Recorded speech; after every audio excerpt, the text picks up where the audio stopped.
on the call.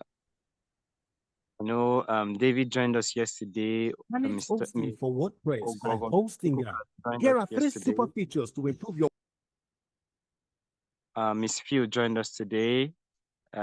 She joined yesterday as well. Prince Emmanuel joined, same as Precious. So I would want us to just share. You could just give us 1 or 2 points from lessons learned yesterday. We had 2 documentaries. We had 2 speakers talk to us. So across the 4 areas, you could just talk to us. Thank you. So who is going first? Please just unmute your mic and go ahead. Introduce yourself, your name, where you're joining us from, and then go ahead with your. Okay, good evening, everyone. My name is David Oji. I'm joining from Abuja, Nigeria. So yesterday was amazing. It was really enlightening. Starting with the first speaker, Miss Vivian, who spoke on the power of consistency. So she made mention about consistency being the quiet force that shapes us towards the person that we are becoming. And we know there is this, we all struggle how we can maintain consistency, how we can stay focused in things that we do. So she made mention that one of the way we will be able to manage or maintain focus is to watch what we do on daily basis. The habits we curtail on daily basis can actually help us maintain that focus. So she talked about the role of habits, that what we repeatedly do can actually, she made mention of that, it is that excellence is not an act, but it's a habit, and then Dr.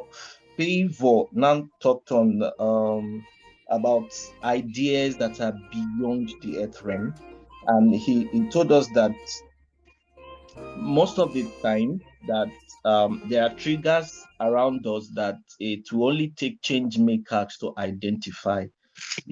So he said that ideas are thoughts, they are impressions, they are concepts that flash into our mind once in a while, and there is always a trigger, for the idea, and we should be able to at times take time to think, write things down, and think about solutions to things. And it could be from the little things around us that we can actually find solutions to the problems that we are faced. So he tried to give us how we can actually, like, steps on how we can avoid distraction, because we are in a noisy world, and distractions are inevitable. So he mentioned that one way we can do is to build that habit, to build a good habit, to reflect, take time to sit down and then reflect. Yeah, it was really great yesterday, and yeah. So thank you. All right, thank you, David. Thank you so very much for capping up some of those points we had yesterday into very few statements and few lines. But before I let you go, I think I will need to ask you one very important question. And it's a takeoff from what Miss Vivian left with us yesterday. He said, what daily habits are you cultivating now to make you that person you want to be in the future?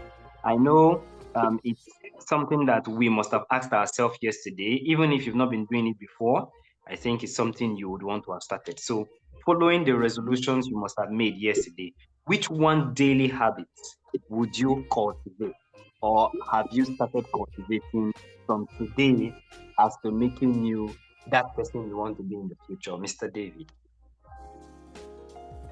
Okay, thank you so much, Mr. Innocent. Okay, One thing I would say is, like I said earlier, we all face the problem of consistency.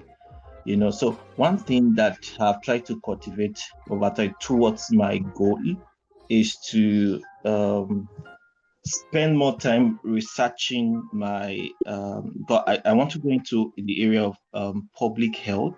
So have spent time building, learning. Like I'm actually going to pay for a course that I'm going to take that is going to be like an important step towards actualizing that's my vision of going into the public health space. So that's one thing I'm doing currently. All right, great. Thank you so very much. So you are taking up the aspect of getting more knowledge and enhancing your skills. Thank you so very much, Mr. David. That is a point of action for you there. And I believe other persons joining this call would also learn from it. So over to the next person. Before the next person comes up, I think I'll have to now do the formal introduction of my humble self. My name is Mr. Innocent Anibe, team lead for the virtual event management team Gela, and I'll also be helping to moderate this session. It was a very enlightening session yesterday, and trust me, A lot of people I are learned a lot. I personally learned a lot, and I've also taken one or two steps to ensure that I get on the go. It's not always about talk, because many of the times we will say talk is cheap, but we have to follow up with action. And those were also very important points that were raised yesterday. Start very small, start from where you are, just do something right now. Thank you, Mr. David, once again, and welcome every one of us who are on this call today. It was the YCC conference first day session yesterday, today being the second day. And it's always a great time to have us join this conference. The YCC conference is actually one that no one should miss. Dr. Favor said something yesterday. You could just be somewhere for a particular reason. You may just have to pick one line. You may just have to meet somebody, and that will just be it all. So this conference and every opportunity for us to learn is one we should not miss. Is one we should not miss. We should go after value. That is why we are here today. So I want to welcome us to today's session, being the second day of the YCC conference. Tomorrow's session, as we have announced earlier, will begin by 7 a.m. Sorry, 10 a.m. 10 a.m. And it's a physical session live here at Abuja. So we'll be having our speakers come down and have a one-on-one session with us. If you know you have not booked your seat, it is very important that you do so right away. Yesterday's session was recorded. The ICT team will try as much as possible to send that to us. I believe they are working on it. And we'll just dive into today's session. So do we have any of the admin team on board to just give us a welcome, a brief welcome? The HR manager was with us yesterday, and it was indeed a lovely welcome from him. So if we have any of the admin team to please help us do a formal welcome to today's session. Thank you. Yeah, good evening, everyone. Good evening. My name is Philomena from Nigeria, the curriculum coordinator for the last cohort. I want to say a big welcome to everyone for this beautiful Young Change Makers Conference 2025. It's indeed a privilege to be part of it. One of the years we had it at the University of Ghana, Accra. I was part of it, so impactful. And now in Abuja, Nigeria. If you are here, I want you to sit tight and enjoy every bit of it. For this year, we have it as sit down and build an X-ray into gaining stability and greater heights in life. Indeed, just like our moderator said, yesterday was a blast. And if you missed it, thank God for the recording team that was helping us out. Do well to empower yourself with it. We had beautiful speakers yesterday. The power of consistency. Say no matter how small, just add a little, a little, a little. As we know, little drops of water increases to mighty ocean. I want to say a big thank you to our CEO, who also gave us his own ideas. And we learned about connectivity, positive networking. There was question and answer session. And I want to let you know that this evening, day 2 will be better. Don't undermine this privilege. That's my counsel to everyone here. Be ready, be apt to learning. Above all, put to practice all you learn. And I assure you, you will be better. Praise up yourself. Get ready for this global transformation and thank me later. Can you please join me as we make welcome the CEO, the founder of this great organization, a man with diverse paths, a leader par excellence, a lover of youth, an entrepreneur, a doctor by profession. I can go on, but for time's sake, join me as we make welcome our able CEO, Dr. Favor Ikile. To every organizers and the committee of this year's YCC, thank you so much. You've done well, and we appreciate God for this privilege. See us on the other side after learning. Thank you. You're all welcome. Thank you, Madam Philomena. That is coming straight up from the admin desk. Mrs. Philomena is the prestigious Global Mentorship Program Curriculum Coordinator, and it's a pleasure to have her on this conference session tonight.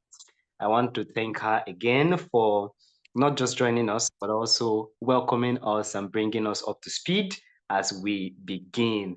And again, we want to especially give a standing ovation if it were possible. Okay, yes, thank you, Mrs. Philomena. Yes. Yes, if it were possible to give a standing ovation to welcome our very own CEO and founder, Dr. Favor Ikile. Doctor, you are welcome. Thank you so very much for joining us this evening. Yes, Doctor, we just want to say hi. Hi, Doctor.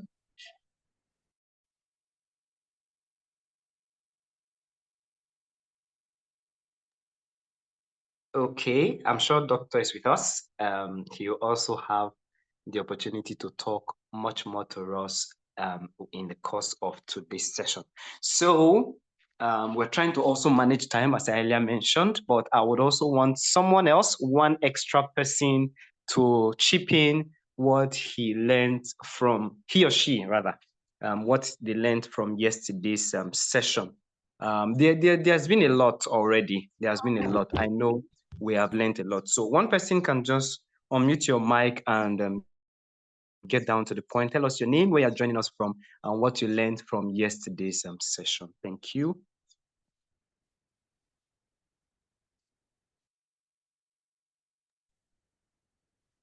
Okay, that's a message from our CEO there. Thank you so very much for joining us. I guess he couldn't have a verbal speak out, but of course he has sent his words. Thank you, Doctor. Yes, someone who wants to speak to us? Okay, I see Chukuka, your mic is unmuted. You can go ahead, please. Hello, good evening, everyone. Good evening and welcome. Of yesterday was great. Okay, I learned from Miss Vivian consistency as a way of direction for us. We've been consistent in our choices, in our attitude and effort that we are putting in our daily life.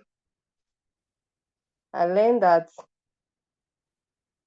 consistency is like a practice of our skills or whatever we endeavor to do in life.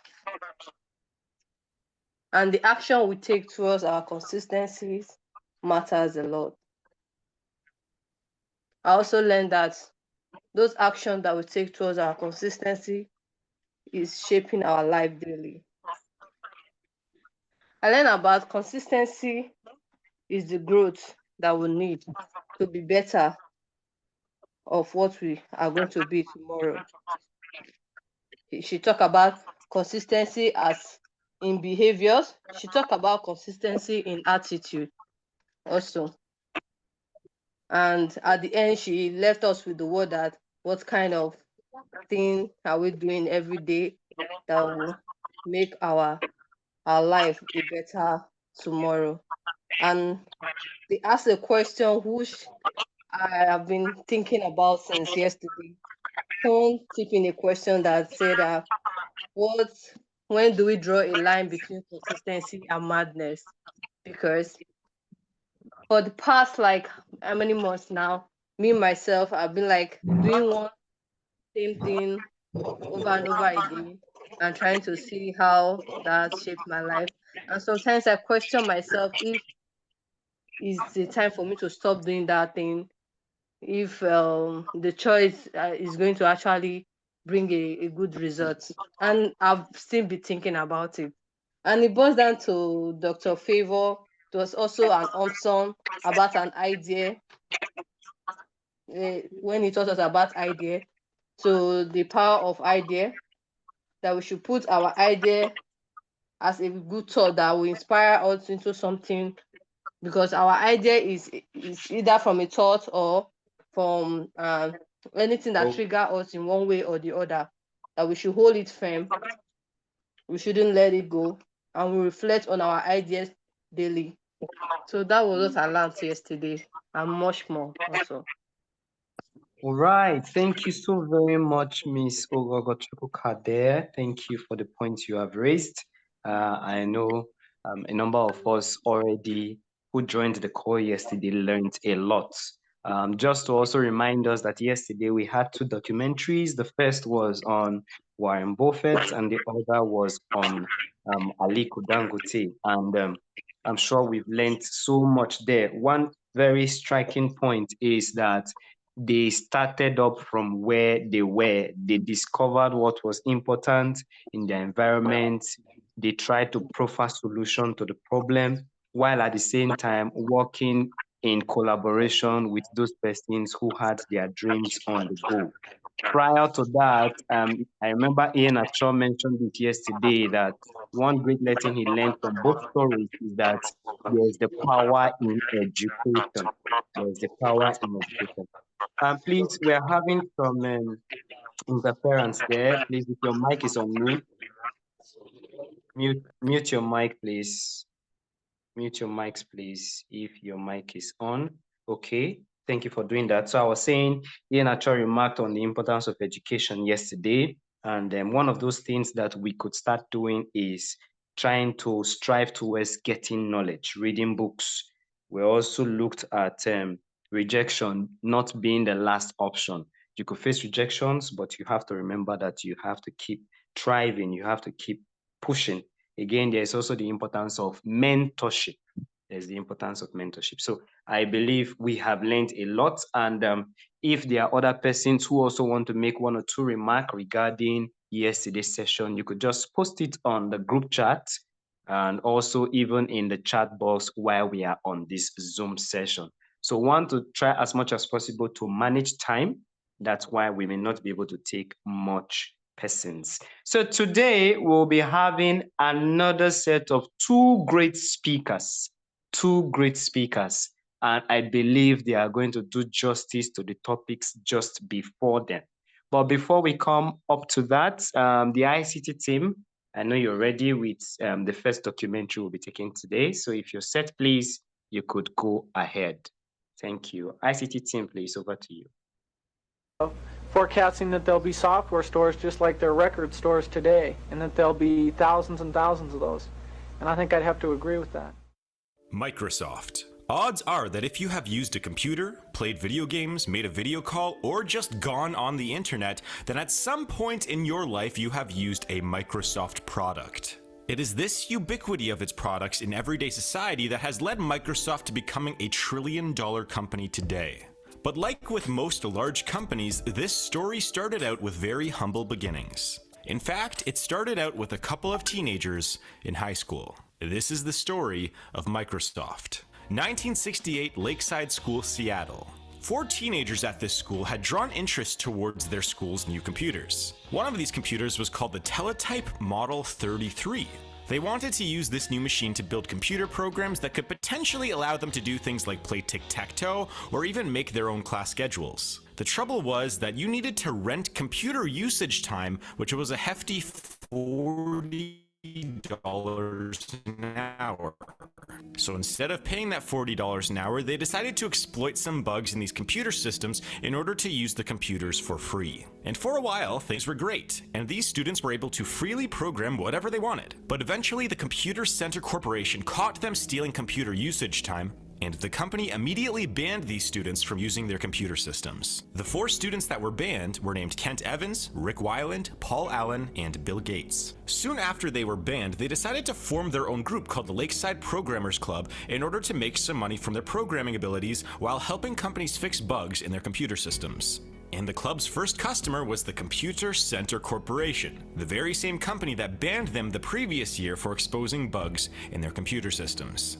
Several years later, a 17-year-old Bill Gates and a 19-year-old Paul Allen made a new venture together called TrafoData, which used the newest Intel processor to turn raw traffic data into comprehensive and easy-to-read reports. The business didn't last very long because Bill Gates left to Harvard University to enroll in a pre-law program, and Paul Allen left for Washington State University to pursue a computer science degree. In 1975, Popular Electronics magazine featured a new computer called the Altair 8800 microcomputer. This was a revolutionary product that was viewed as the first commercially successful personal computer. Now, both Paul Allen and Bill Gates had caught a glimpse of the Altair issue of the Popular Electronics magazine. So the two called each other up and discussed making a basic programming language interpreter for the computer. And soon after this call ended, they ended up talking to the inventors of the Altair, who were MITS, where Gates and Allen claimed to have a working interpreter for the computer ready to go, even though this wasn't true at all. But MITS was quite interested and wanted this interpreter. So Gates immediately started working on the interpreter while Paul Allen built a simulator for the interpreter. On the way to presenting their product to MITS, the boot-up system for the interpreter still wasn't ready, so the last bit of code was actually written on the way to the meeting with MITS. And by the time they arrived at the meeting with MITS, they still hadn't run a full test of the interpreter that they had just built. So during the actual meeting, they ran their first full test where it worked perfectly.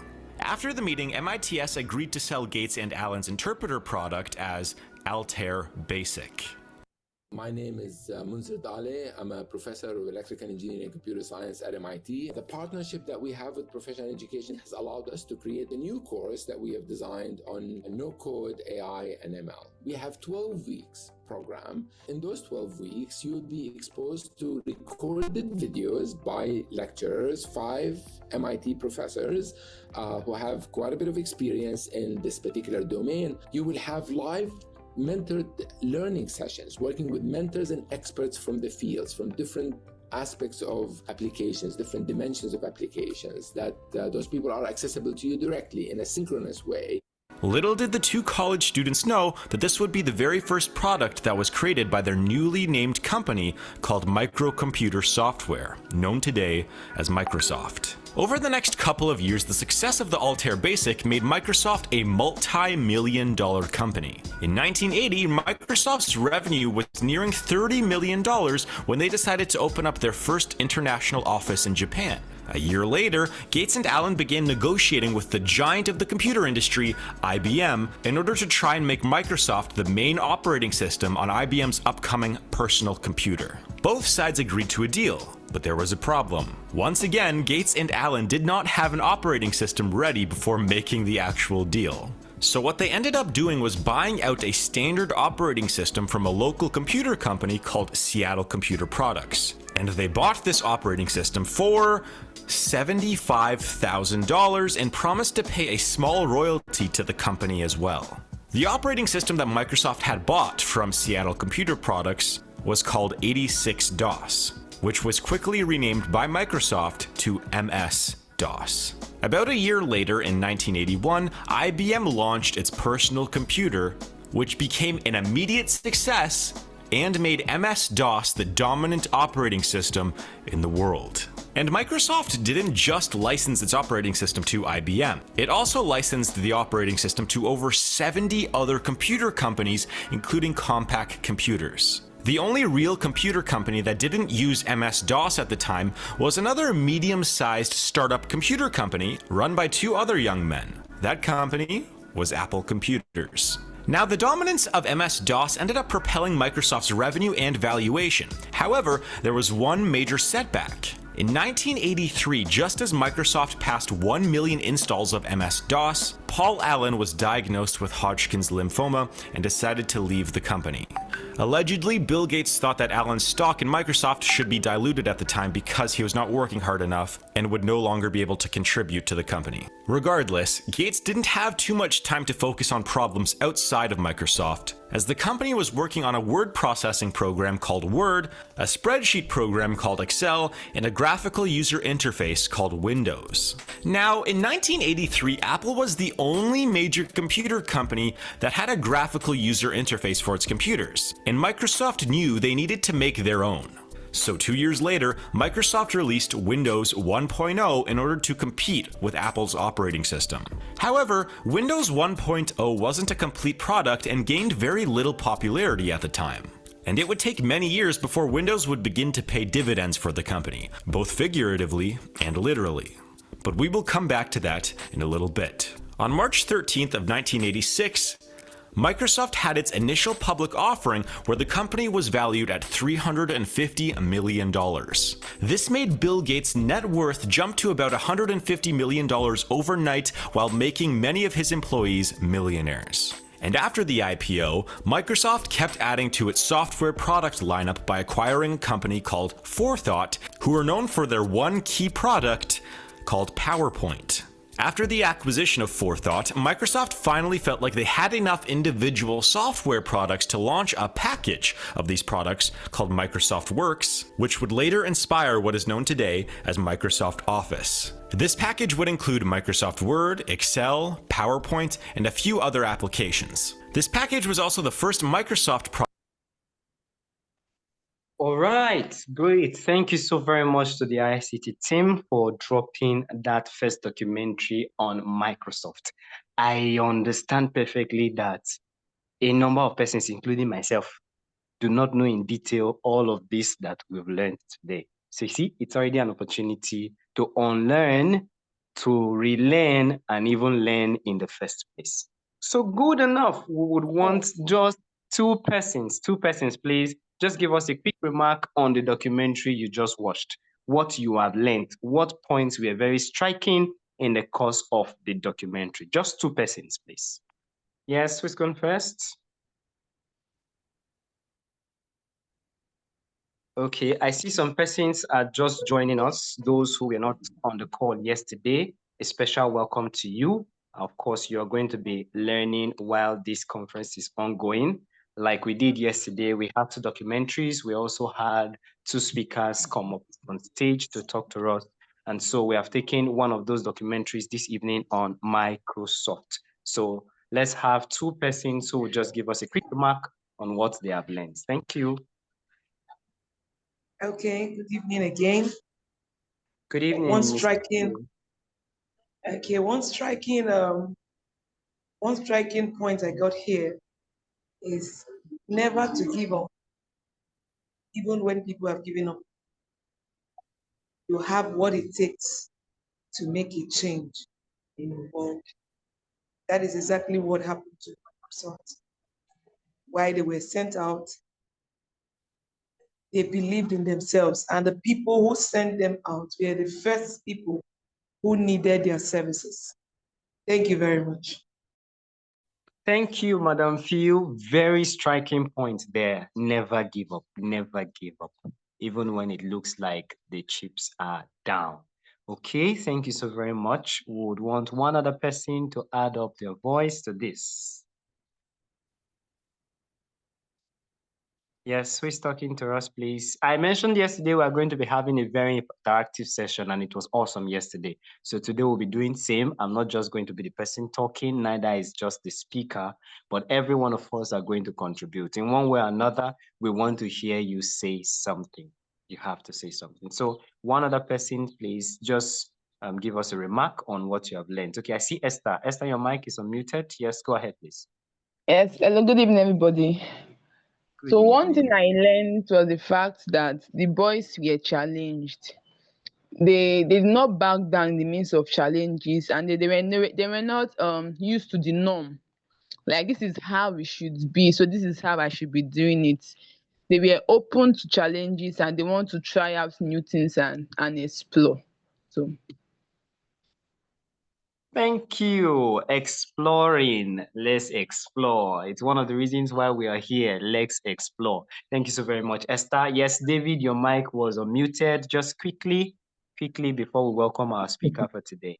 Oh, all right. The story is similar to what we learned yesterday, the documentary yesterday. One thing stood out that these people started early, and we've talked about starting from where you are at the moment. So Bill Gates and his team, they started as teenagers in 1968. They were committed, their persistence is what turned that idea that they have into a company that we can see almost in everywhere. So greatness does not always come from waiting for the perfect time or maybe the resources to start. So you can start somewhere. You can start from where you are with what you have. So when we stay consistent and brooding on that idea until we can see it scale globally. So this is just a big reminder to us as change makers. Yes, thank you. Okay, thank you, David. David has been an active participant from yesterday's session, same as Miss Phil, and we want other persons to join us. Please, you have to say something. All right, so just before we welcome our first speaker for today, I'll just want to add my voice to what David and Mrs. Phil already mentioned. One thing that got very striking for me is the power of collaboration. The power of collaboration. If you look at this guy's story, truly, they didn't have answers to all the questions. At some point, you would notice that they had to buy people's idea. So sometimes it's not necessarily you having all the answers to every question. You may just have to collaborate and then bring in people's idea to modify yours. So that openness, that having an open mind, even when they were not sure that all of these things were going to work out, they were still able to buy into people's idea and add it as well as modify that which they have bought into their own, their own ownership. So collaboration. Yesterday we saw partnership, we saw collaboration, and it's very key, as we always make mention that it is important for us to network. So please, let's have that also in addition to what we have learned. Thank you so very much. So this evening, being the second session we are going to be having in the YCC conference, we'll be bringing in one of our speakers. Of course, YCC have always had very great speakers. Yesterday we had two of them, and today we'll also have another two. So today's first speaker will be talking about a very, will I call it funny, but interesting topic. Because when I heard the topic, I was like, how does this thing really, merge together? Topic is failing forward. Failing forward. So now we'll just welcome our speaker, Kubara Shedu. So I'll quickly take the bio.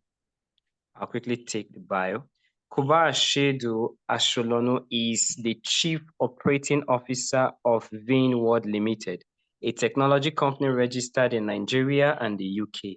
She leads a team of young people who are creating Nigerian solutions and innovations in technology. Their achievements include developing Vein app and other digital tools that improve connectivity and productivity. Kubara is also the founder of Strategic Minds for Tech Training Group and VMAT International, that are both focused on helping young people and communities gain skills in climate resilience, peace building, project management, business analysis, and data-driven problem solving. She's passionate about leadership, innovation, and community development, and she works to connect technology, business, and human growth in ways that inspire progress and improves livelihood. So join me as we make a round awesome welcome to our speaker, Miss Iskobara Shade. Thank you so very much. You're welcome on board, Ma. She will be presenting a talk on today's topic, which I earlier mentioned as failing forward. So thank you very much. Over to you, Madam Speaker. You're welcome. Thank you so much. I appreciate this. I hope everybody can hear me. Yes, we can. Okay. I want to sincerely thank the team that came up with this program. It's not easy to have my time. My time is always choked. But when I saw the topics, it took me about a week to pick this topic because I have failed severally. I won't lie to you. I have failed severally in various projects. But one thing that kept me online is consistency and the ability to listen, learn, research, and get results. I don't know if you got the 3 points I made. Did you get the 3 points I made? I said the ability to learn, research, and make mistakes, as well as get it done, no matter the situation I found myself. Now, when I saw failing forward, I sat down and said, how do I manage the whole topic? Then I said, we're going to make it a very interactive section. I want to ask a question, and I like my class or my team responding back at me so we can have a good relationship. Because most of these organized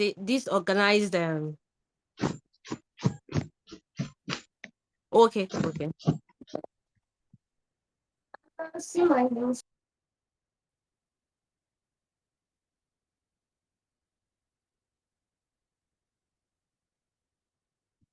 We can hear you, Ma.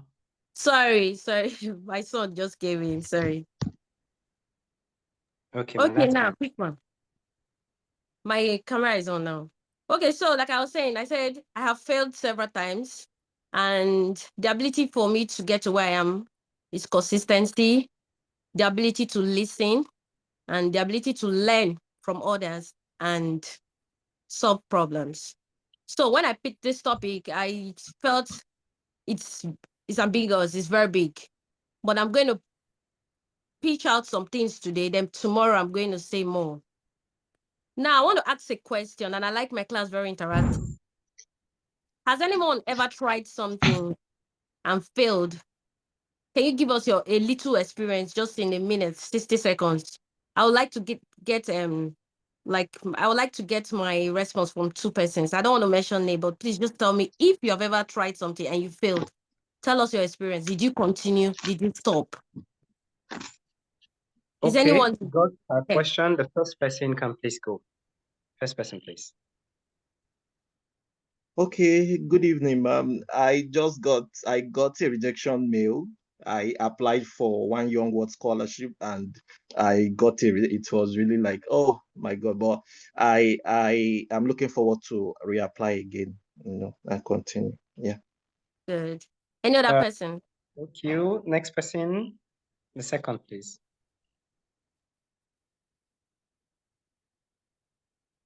Is there any other person? Okay, maybe, ma'am, I should just come in. Good evening.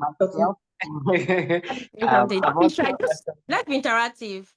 Yes, I've actually also applied for some other scholarships and I've been turned down. It really was a bitter experience, but I did it over and over again. And at least I got an admission for, I think, 2 of the schools, even though the scholarship didn't pull through. Then in the area of my work, because I'm an I'm an agriculturist, I'm an agri specialist. So we have tried certain things on the field, and after investing so much huge amount, it failed. And it was a point where every one of us who was on the team could not explain, and we just, had this pain. We don't know how to cry ourselves out, but it was that painful. but we had to now look at the solution given the problem we had at hand. And the following year, we tried a little different technique, and it worked perfectly well, and it gave us even much more results than we expected. Yeah. Thank you so much. Now, in line with what everyone has said, do you know what I call failure? I call failure a path to success. As I'm talking, I'm writing. Sorry, guys. I like to write. I call it path to success. If you don't fail, you can't get to the next phase. So that's why I call this topic learning through actions. Learning through actions means you have failed. The opposite of that failure is what? Success. How do you achieve that success going forward? What have you learned from that thing you failed from? I'll give you an example. When I came into Vein World, I started from admin with Niger State Governor to engineering, handling engineering projects, now tech. Also running my business, which is Vermact International Limited, also strategic mind for techs. Now, before I could engage into these 4 items, I failed several times. Even in school, I failed. First, my education failed me because of we women. 1, harassment. I failed first because of harassment. After my university, I stayed at home for 6 to 7 years without NYC. I felt my whole world was going to crumble. Like the last person that answered my question made it clear that they failed the first time, they tried the second time, it worked. But me not getting my results for 5 years before I went for NYC, after 2 years, made my life very, very, very, very uncomfortable and unplanned. Now, failure is often seen as the opposite of success, but in reality, it can be the foundation of your success, of you achieving whatever concept, vision you want to achieve. In failing forward, is like a stepping stone to the next level of your life. You might think, I have failed. I am depressed. I am demoralized. My whole world is shambled. I don't know where to start from. But one thing is sure. Your failure shouldn't give you depression. I tell people, be happy you failed, because I'm always happy when I fail. Staying at home for 7 years gave me the mind that if I fail in 1, I can't fail in 2, and I can't fail in 3, I can't fail in 4. That brought me into something which I'm going to tell everybody today. Whenever you're planning a project, one thing you should put in your mind is always plan to fail. Why do you plan to fail? It gives you room for plan A, plan B, plan C, plan D, and plan E. Let me explain that. If you have a project, let's say you have in mind to school abroad, you need a scholarship. That's plan A. Plan B should be what? Have scholarship. Plan C should be full payment. Plan D is, without these 3, can I survive with what I have in hand? What do you have in hand? Your skills. I always encourage people to have skills. Plan A can fail. Plan B can fail. Plan C can fail. But plan D, which is your skill, cannot fail you. Your skills cannot fail you. You can go to the university, yes, but learn your skills. Your skill can be innovation, which is technology. Your skill can be public speaking. Your skill can be hair making. Your skill can be creative arts. A lot of people are making so much money doing artwork today. Your skill can be social media managers and all that. But if you don't make plan A, you don't make plan B, you don't make C, because you might not have the full resources to pay the tuition, you know that plan C, plan D, which is your skills, can give you anything you want. And when plan D picks up, before plan D can pick up, you must fail. And you will learn from where you fail and continue to E. Do you know what I call plan E? I call plan E increase, growth, and experience. Please write it down. Increase, growth, and experience. Everybody wants plan A, getting full scholarship or getting full funding in whatever business or goals they have. Everybody too has plan B, meeting an uncle or an auntie to help raise resources for their vision. Everybody has plan C. Let me raise the full resources to make this money. But plan D, your skills, not everybody has it. Only you knows your skills. Only you know how to improve on them. And only you know how to make it work. It's not easy to embrace discomfort. Failure comes with so much discomfort. But growth is inevitable. Growth is what? Inevitable. You might not be in the perfect environment, because doing business in Nigeria is one of the most difficult things you can ever think of. Even studying in Nigeria is the most difficult thing you can ever think of. Getting the scholarship is the most difficult thing you can ever think of. But one thing is sure, your skills cannot fail you. So, in those setbacks and the unexpected setback, they will come in. But your plan E is what will keep you, which is, can somebody remind me what I said? Plan E. IGE. Can someone Increase, yes. Increase growth and experience. Good. Your increase. When you've increased, you start selling. You start selling your skills. When you've increased, you start selling your skills. People start looking for you.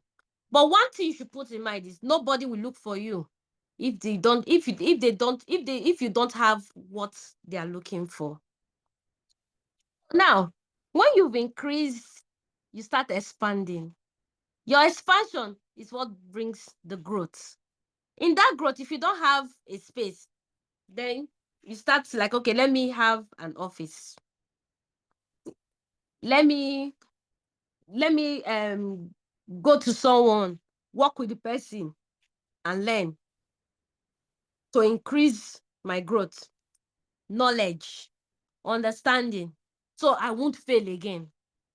Then from that, your growth, you've gotten experience. You can say, oh, I applied, I got a rejection mail. The funny thing is that nobody tells you why they gave you a rejection mail. But when you go somewhere, you meet people who have experience, who have grown in what you're looking for. You see, they tell you, okay, you can go and learn from them. Sometimes I tell people, why don't you go and learn for free without being paid? But Nigerians were always looking for money. We want money. We want this, we want that. We forget to build our skills. Let me give an example. My younger brother came back from abroad. He studied medicine. And I said, Doc. He said, yes. You're preparing for you finished writing your exams. Yes, you're preparing for NYC. And they said NYC is in a year's time. He said, yes. I said, okay, that's fine. You've not done housemanship. He said, no. He said he's waiting for his housemanship and all that. I said, good. I said, will you work for free? Can you imagine a medical doctor? I'm asking him if he'll work for free. How difficult Nigeria is. He said, sis, I'll work for free. I said, good. I said, I'll speak to my friends to ask them if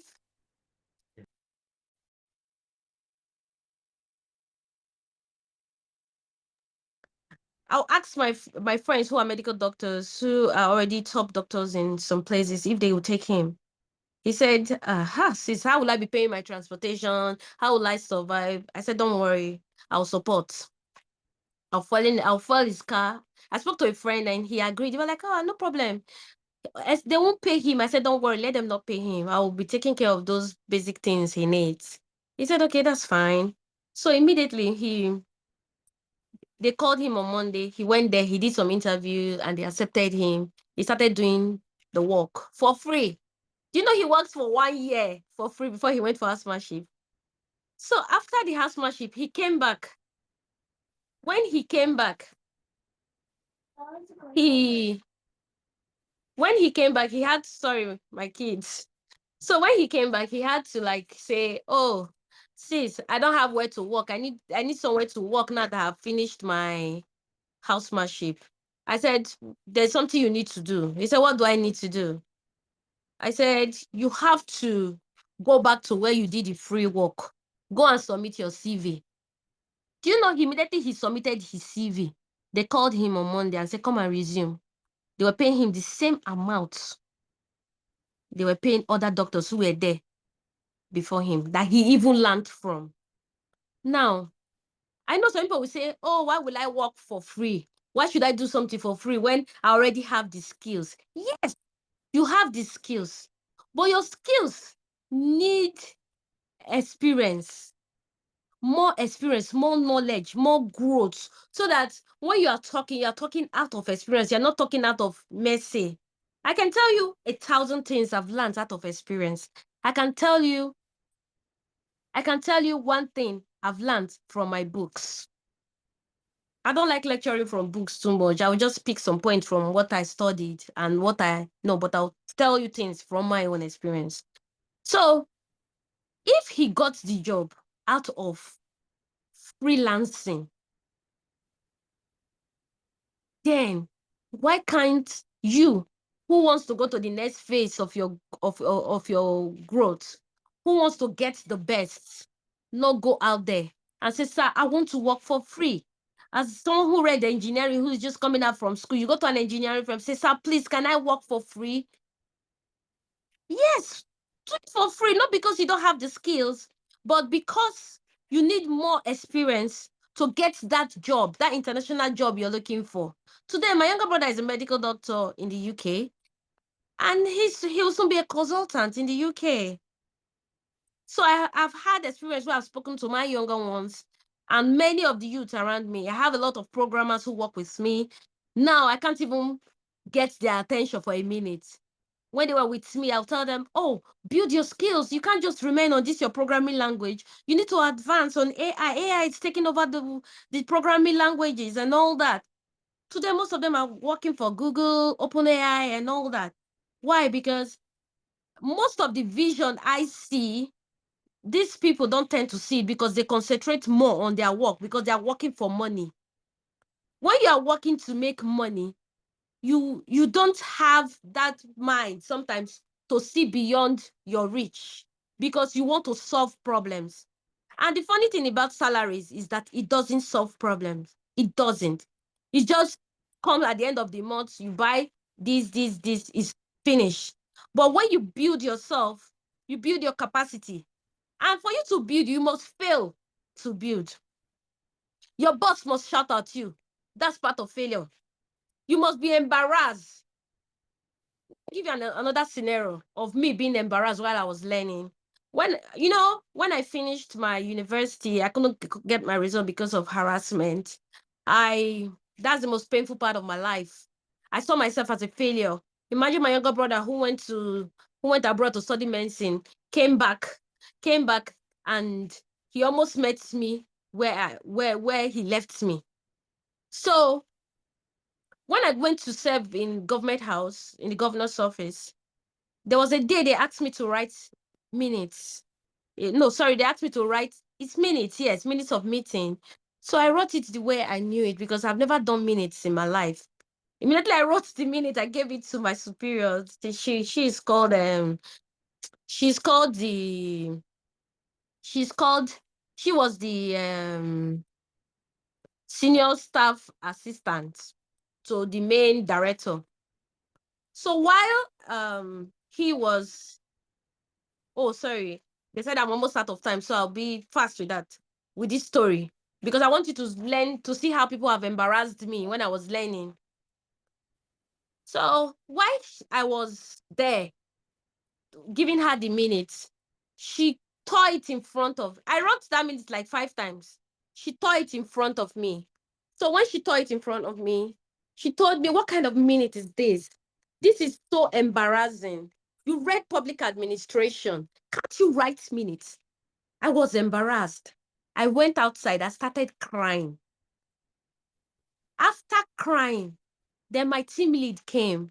My team lead is they own one of the top property companies here in Abuja. I've learned from a lot of good people. I served under them and I'm happy I did. Maybe tomorrow when I come to the hall, I will explain more of my achievements and how I achieved them. But today I'm going to leave you with a point. Failing forward is not about failure is not about perfection. It's about progress over perfection. If you recognize that when you are rejected, when you fail, don't be depressed. Instead, look beyond that failure and accept perfection that is coming next. Thank you.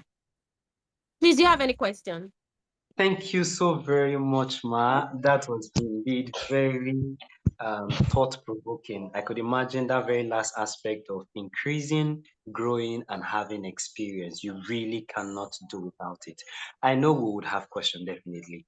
We've learned a lot, and I believe 1 or 2 persons have some questions. I have a question myself. I have just one little question because when we face failure, believe you, Ma, it's not really easy. I could imagine, what people go through, even what I have personally gone through.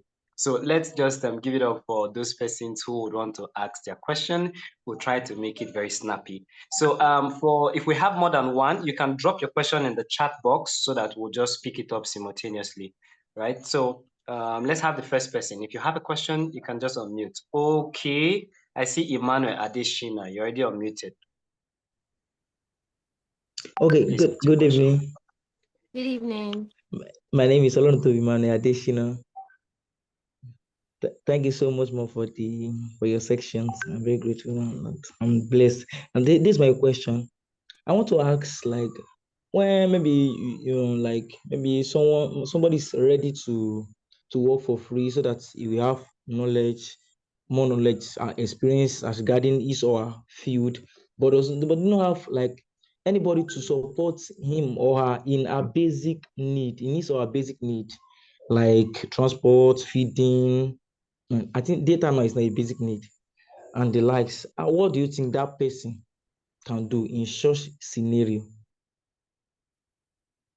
You want growth, you want experience, and you want increase. There is never resources available for those things. You must. I don't know how old you are, but I advise people, don't leave your parents out of your growth. Don't leave your family out of your growth. Let everybody call you a beggar now. Yes, accept it. But where you are going is better than where you're coming from. Let everybody call you beggar. But as soon as you take a step and say, please, I'm learning this thing in a slow place, and people know that that thing you're learning is going to help your skills, trust me, you'll find someone who will support you. You'll find. You must find someone who will support you. I know what I'm saying. I'm talking from experience. Okay, let me give you another scenario. I know you might say, oh, I'm giving boys as example because I'm older than boys. Girls are older than me. I'm older than boys. My youngest brother is in the US. He's a programmer, a top programmer in the US.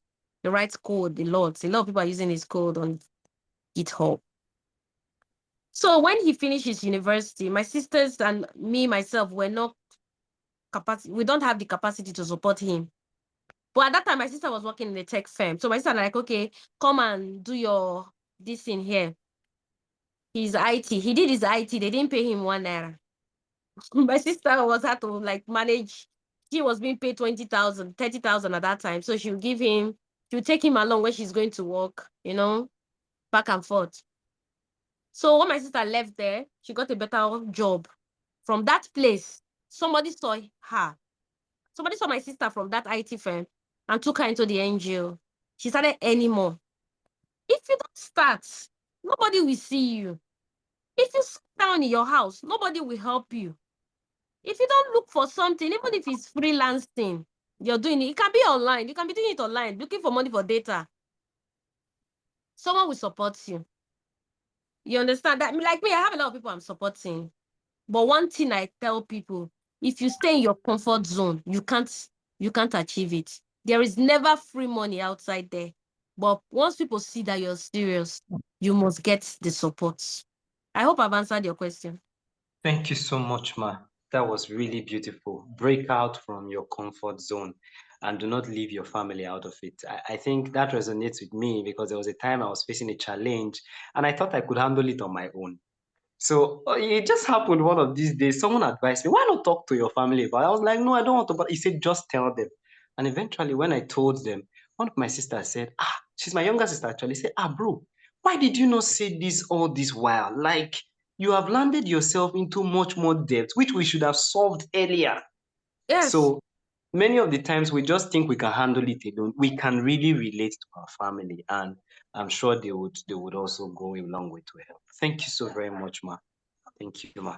So let's have okay, I think there's a question. Okay, that's just a comment.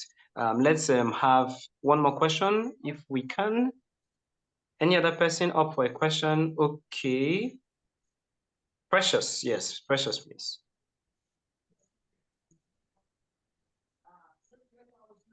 Precious, you're unmuted. Okay, Ian Acho, please, your hand is up. Go ahead. Good evening, everybody. Thank you so much, moderator, for the opportunity to ask my question. Thank you, Ma, for Good the evening. question. All right, I want to ask this question. You see, there is the place of responsibility. Maturity is for responsibility, where somebody has gotten to a certain age of his life and it's expected of him to take care of his problems himself. So, how do we balance that with seeking help when we encounter failure? For instance, or let me take it a little bit personal. When you just mentioned now reaching out to our family, what if you are from a family that is reaching out to you? So instead of you having a family to reach out to for help, they are the ones far older than you, the people that ought to be your standing, your help, just to help you get on your feet, are the ones coming to seek for your help when you haven't yet found your feet. How Hide do you yourself. respond? Hide yourself. So that is it. Now, There's something I tell people. Family problems does not end where you think it will end, though. But one thing You said people come to you instead of you getting from them. My dear, in the midst of scarcity, there's plenty. You might think I'm talking out of non-experience. I'm talking from experience. In the midst of scarcity, there's plenty. Your help might not come from family, friends, people you know, but you must take the step to go out there. Immediately you take that step and move, then block distractions. If you know you are the breadwinner, I tell people like that breadwinner, block distraction when you are growing. Because you have the skills, right? You are increasing. But when you get to growth, you must block all distractions. Do you know why? Because you want to expand. And because of that expansion, that experience you've gotten from increasing, from growth, your skills and all that, it will not help you to manage the resources and grow bigger. You can say I put growth second. Growth will work with your emotion, it will work with your skills, it will work with the ability for you to say no. Because most time we don't know how to say no. We just accept everything. So as soon as I tell people, once you start something, people will start knowing you with what you do. Then the growth will come. You cannot sit down there and say the wahala is too much and there will be no results. I hope I've answered your questions. No matter the situation, go out there. Okay. In the Thank you midst very of much. scarcity, you will get plenty. I'm not talking by faith, I'm talking with skills. I'm talking with your skills. As soon as you start that office now, maybe the day you don't not come, you say, sir, sorry, I apologize for not coming because I didn't have transport. You see that the owner of the place, I say, oh, don't worry, we'll support you with 20,000 just for your transportation. We know things are hard now. You understand? That one has covered transportation. Or they can say, be coming 2 times a week, so I will be giving you this 10,000 naira or 20,000 naira for data a month. Some people can be nice, but it depends on what you show them that is your skills. And you're learning from them, but they won't know. You can be learning character. You already have skills. You can be learning character. You can be learning emotional balance. You can be learning how to make money. You can be learning how to strike deals.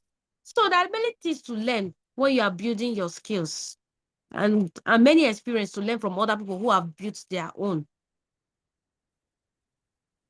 So I saw a question here. Yes, thank you, Ma. Before I take the question, at this point, I think at a point you were talking to me personally because at some point you really have to learn how to say no. You learn how to say no. If not, you just get yourself entangled. Thank you very much, Ma. So I'll just take this question and I'll just add it up to the 2 questions. Okay, one, how much of failure can one get to move forward? The second is, I think there are failures we should persist through, maybe by trying again, and failure that signals we move on to a new path. How do we identify this balance? How do we try to balance it? And I think I'll just add this third one. How do we really pick up after failing?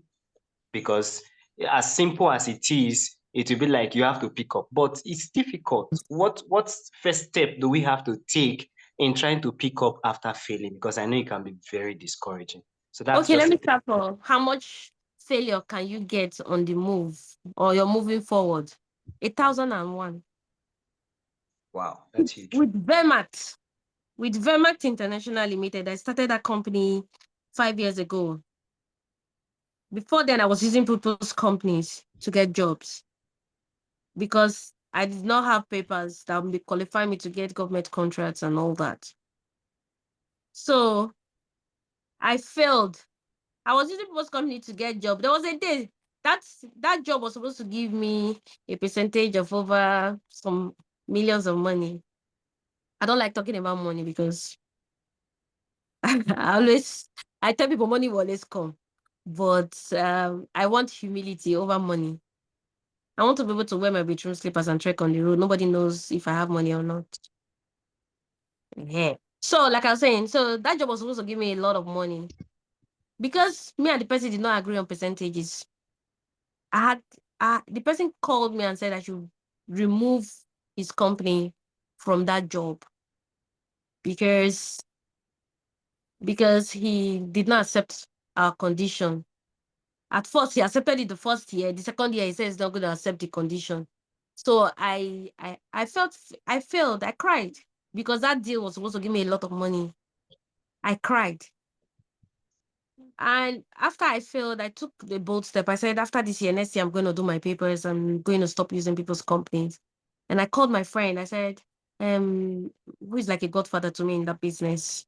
I said, sir, I'm going to stop using people's company. I want to build mine. He was like, now you're ready.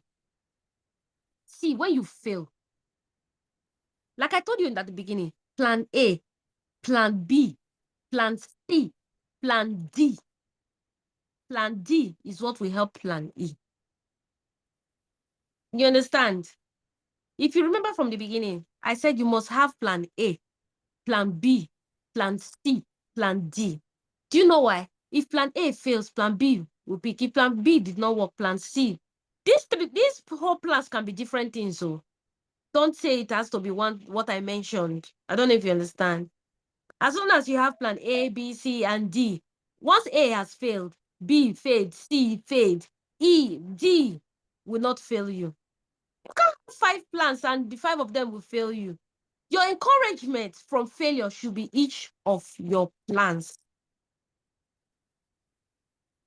I don't know if you understand what I said. Your encouragement should be each of your plans. Don't rely on one stone to kill 5 birds. Instead, use 5 birds, plan on 5 birds and pick 5 stones. They'll say a bird in a hand saves 9. Yes. What you have at hand now will save the others. No.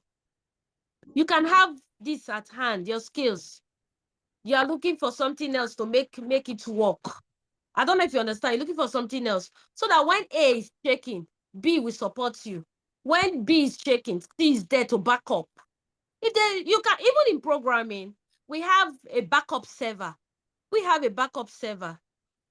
Because one server can crash this minute, the backup server picks up immediately. So that's why you must have a backup plan so that you will not be demoralized, so that you will not be depressed, so that you will not think there's no way out from that failure. When I was at home for 7 years, I had to go and learn another skills. What did I learn? I had to learn how to handle video camera and edit videos. If I thought you I can edit videos, somebody will say, tell me you're joking. I'm not joking. I can edit videos. When I finished my my NYC, the first thing I wanted to do was to open a studio camera and start my video thing. All of a sudden, God favored me. I got a job in an engineering firm. I had to start learning engineering skills. So that built my experience, even in my business today, even in the tech company I'm working. If I'm talking tech today, people will like, oh, this woman, you are everywhere. I'm not everywhere. I learned them from people who already know it. So please, don't rely on one thing. Spread your cards wide, and you will never regret doing that. Please, have I answered everybody's question? If I've not, just take me back. Yes, I think you have. If I've answered please just say I've answered your question, please. Okay.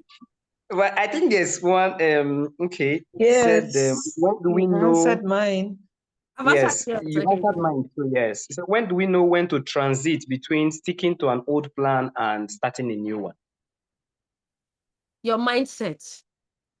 You must see the vision and move with it. Don't sleep on it. If you have the vision to start developing an application, start it. If you have the vision to, as you are building the application, to be a social media content creator, continue. Do that one and add to it. If your project did not work, the social media content creation will start giving you clients. If possible, if you don't have clients, go from office to office. Let me manage your page. Let me manage your page. Let me do advert for you. Take a day in a week and start moving from place to place. Drop your flyers. You will get something. Trust me, this is Nigeria. A lot of people are looking for what you have, but you don't know.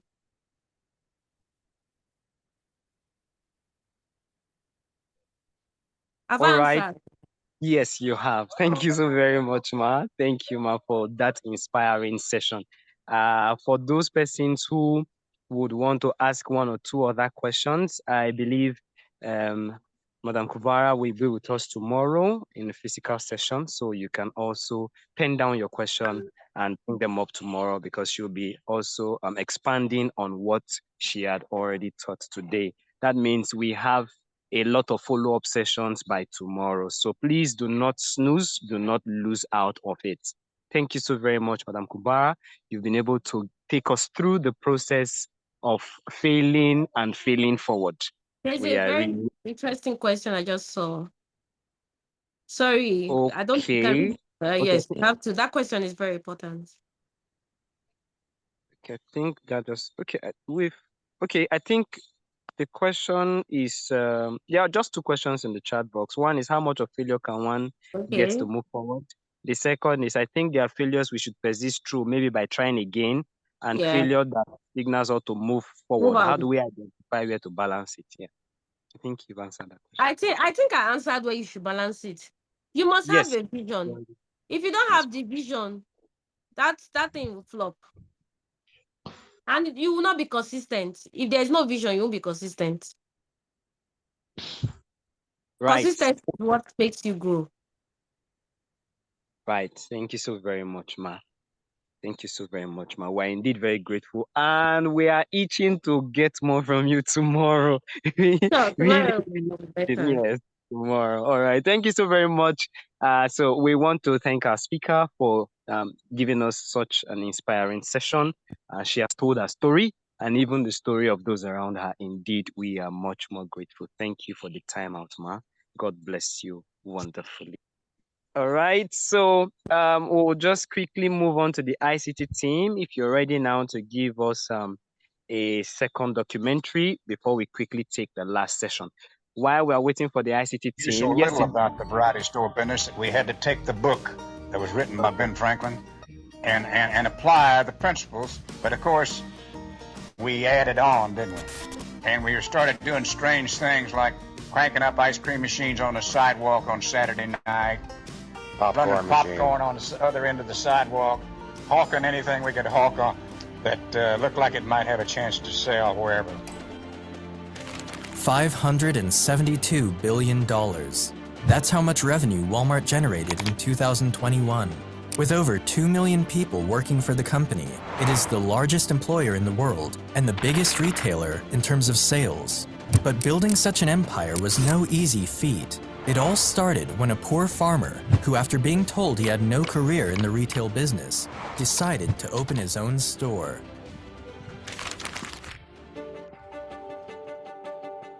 Sam Walton was born on the 28th of March, 1918, in Kingfisher, Oklahoma. His father, Thomas Walton, was a farmer, but the farm wasn't generating enough money to provide for his family. Because of this, the family traveled around the country looking for greener pastures, moving from one state to another until they finally settled in Columbia, Missouri. Around this time, Sam had become a teenager. He helped the family by working a variety of small jobs and watched how his father survived by turning a small profit on each business deal he made. He also watched his mother start up a fairly successful milk business that involved him milking cows and delivering the milk to customers in the neighborhood after his football practice. His parents taught him the value of hard work and also just how much work it took to make a single dollar. But things weren't great at home for Sam. His father, Thomas, was almost never with the family, as he was always on the road trying to make extra money where he could. Because of this, Thomas's relationship with his wife worsened every year. In fact, in his autobiography, Sam described his parents as the two most quarrelsome people to ever live together. To escape the troubles at home, Sam engaged himself in sports, joined the Boy Scouts, and took several leadership roles that kept him busy. Sam graduated from David H. Hickman High School in 1935 and decided to attend the University of Missouri to take his first steps into the business world. While in school, he worked many odd jobs to support himself, including delivering newspapers and waiting tables in exchange for meals. Upon his graduation in the spring of 1940, Sam would get his first taste of the retail industry. Introducing Nexford University's online Master of Science in Data Analytics. Stand out as a data-driven leader and position yourself for high-growth roles. Unlock lucrative global career opportunities. He got himself a job as a sales trainee at JCPenney, which back then was just a small shop in Des Moines, Iowa. His starting pay was $75 a week, but this job did not go smoothly for Sam, and he was seen as one of JCPenney's worst employees. One thing counting against him was that his bookkeeping was terrible because he hated making his customers wait while he fussed with paperwork. As a matter of fact, Sam's boss threatened to fire him at one point, and even told him that he had no career in the retail business. The only thing that saved Walton was his gift for salesmanship, which earned him an extra $25 a month in sales commissions. When the Second World War reached America in 1941, Walton was eager to play a role in it. He quit his job the following year and joined the US Army. The Army recognized Sam's natural leadership skills and selected him to become a member of the military's intelligence corps, where he rose to the position of captain. The military stationed Sam in Oklahoma in April of 1942, where he met his future wife, Helen, and after a short period of dating, they got married on Valentine's Day in 1943.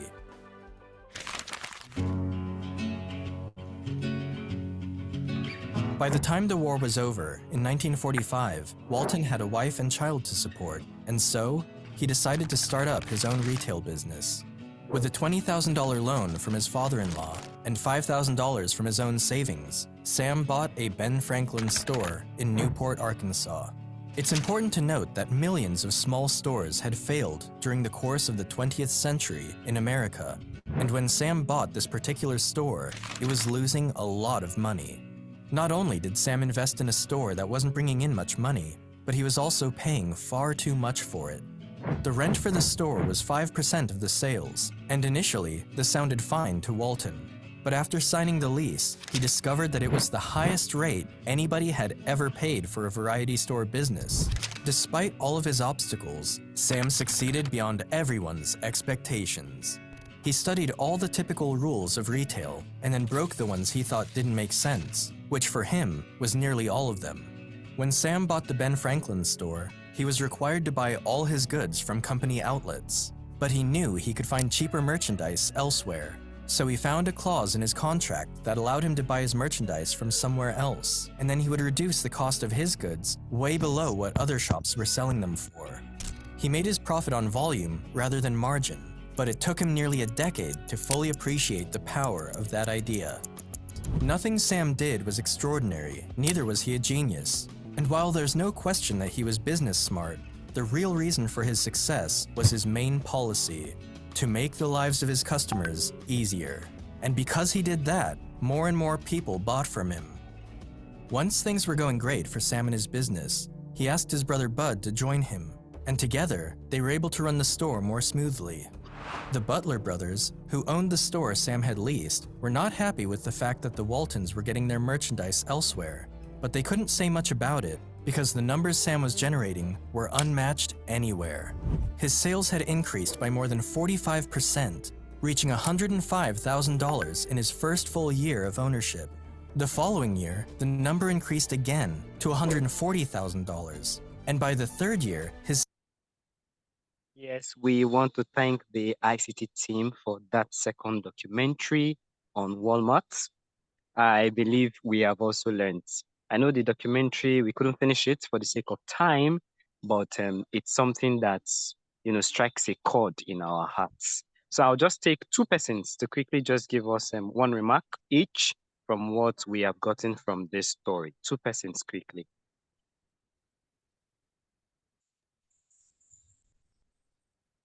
Two persons, any two person to give us quickly their remark?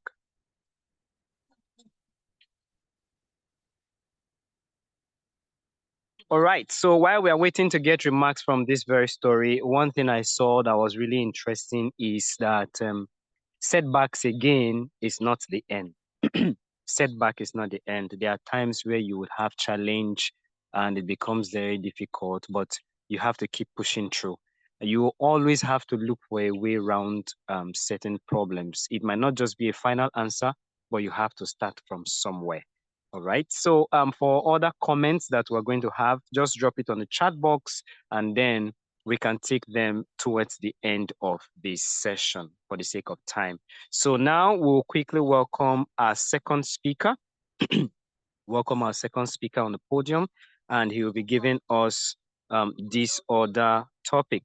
So we'll just take the bio of this our speaker, and then we'll move to bringing the speaker up to speed, right?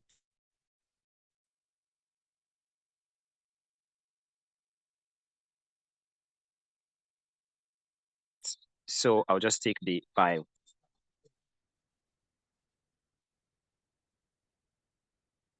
Hello, everyone. Please confirm if you can still hear me, please. Yes, we can hear you, sir. Yes, we can hear you. Oh, great, great. I'm sorry we had that interference there. So I'll be inviting, quickly take the bio of our speaker, Mr. Mayokun Adeoti. Okay, Mayokun Adeoti is the CEO of Code Campus International, an IT company that provides services to organizations to increase their sales, profits, and social impact. Profit and social impact through web mobile app development and digital marketing across diverse sectors like education, entertainment, health, engineering,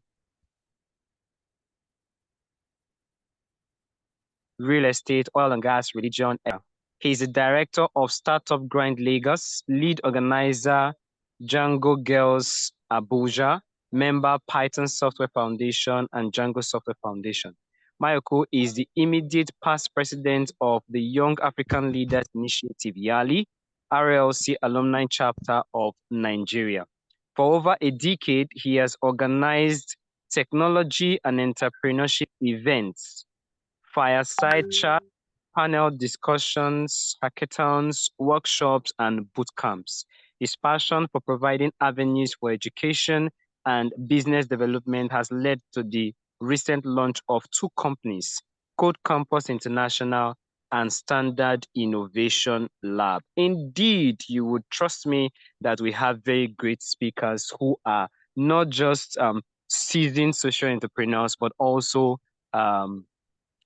change makers in their own time. So we welcome on board Mr. Mayokun Adeoti, who will be delivering on the topic, embracing modern technological trends as an entrepreneur. Thank you so very much, Mr. Mayokun. You are welcome, sir. It's a pleasure to have you here. Hello, good evening, everyone. Good evening. You're welcome, sir. Yeah, it's my pleasure to be here tonight. Mr. Please, your audio, we're not getting you so clear. Okay, just give me a second.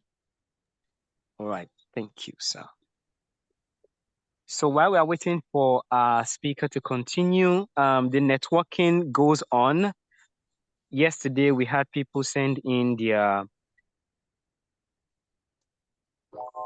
area of specializations, contact details, LinkedIn handle. So you can also send that to the group if you have not done yours. And as I said yesterday, let's ensure that we don't just send, but try to connect. At the end of the YCC conference, we should have at least 3 to 5 persons that we have connected to, especially those that relate to our field of expertise. So let's ensure to do that. It's important for us as we go through the YCC conference. Thank you. Back to Mr. Speaker, sir.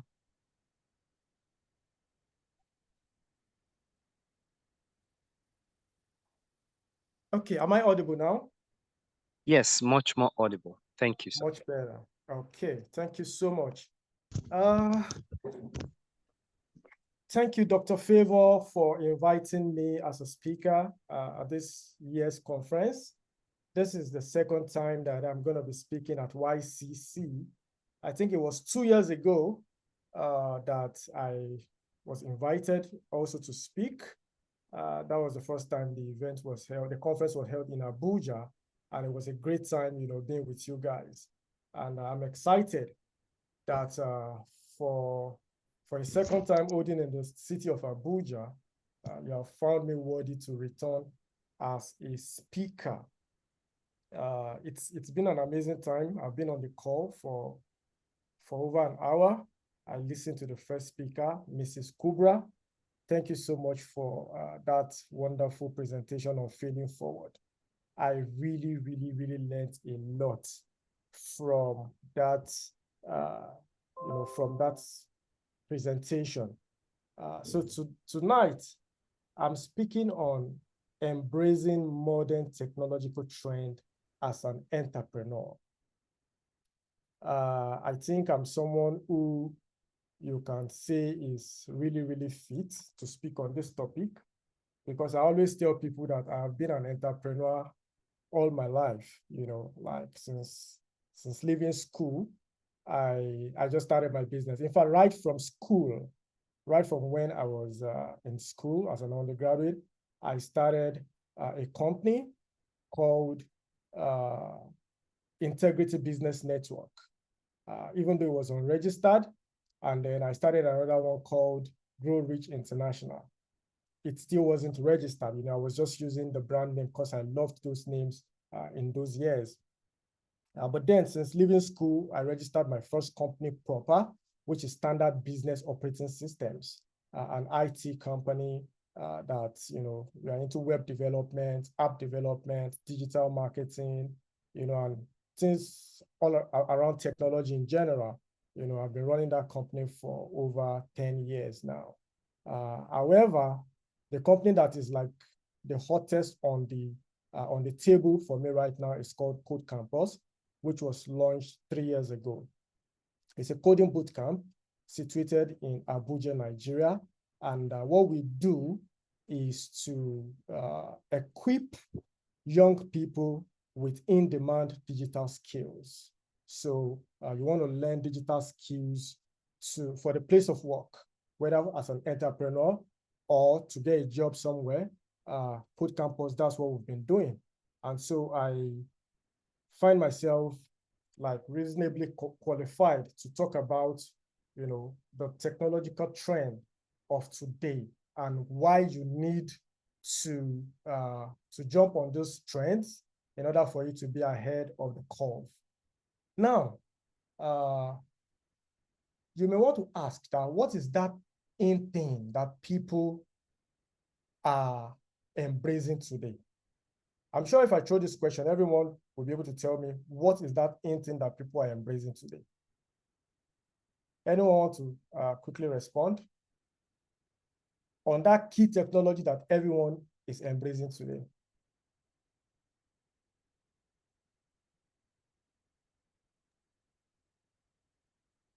I think AI. AI. Yes. Thank you very, very much. Artificial intelligence. That is the key thing that everybody is embracing today.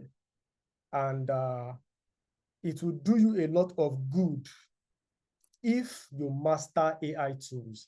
I was listening to the founder of Scale AI a couple of days ago, and he was talking about the importance of people learning tools that they can use for vibe coding. In the past, when you want to build software, you need to learn all the code, all the algorithm, all the data structures. But now, tools have come on board whereby you don't even need to be a software engineer, and you are going to build amazing applications and websites. That's from Alexander Wang, the founder of Scale AI, who is just a 29-year-old young man, but now worth over $30 billion as a result of jumping on the AI trend as far back as 2016. So while most of us got to learn about AI 2 years ago with the coming of ChatGPT, some people were already building the tools and the frameworks, several years ago. Today is like the new kid on the block, worth close to $30 billion.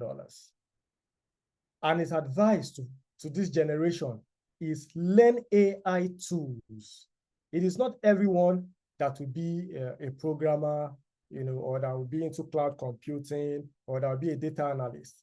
But AI can actually help you to achieve all these things in the world that we are in today. Okay, so everybody essentially, you are a techie, as far as I'm concerned, except you want to shoot yourself in the foot. That is when you will not jump on the AI trend. Okay, so there are amazing tools out there. There's, of course, we all know about ChatGPT. ChatGPT is like the biggest tool. As of 2 days ago, ChatGPT is now worth more than Apple. It's now worth over $500 billion. It's the biggest startup in the world today. But there are so many other tools apart from ChatGPT. Let us mention some of the tools that we know, AI tools that some of us use today. I saw Otter AI here. I don't know. Deborah was using something like that to record. So that could be one. Okay, Otter AI. That's a note maker. Okay, any other one? There's also Google Gemini. Google Gemini. Yeah, Google Gemini. Another great tool. DeepSeek. DeepSeek, yes, another great tool. Another great tool. Even Meta AI. Perplexity AI. Perplexity. There's Perplexity. There is Meta.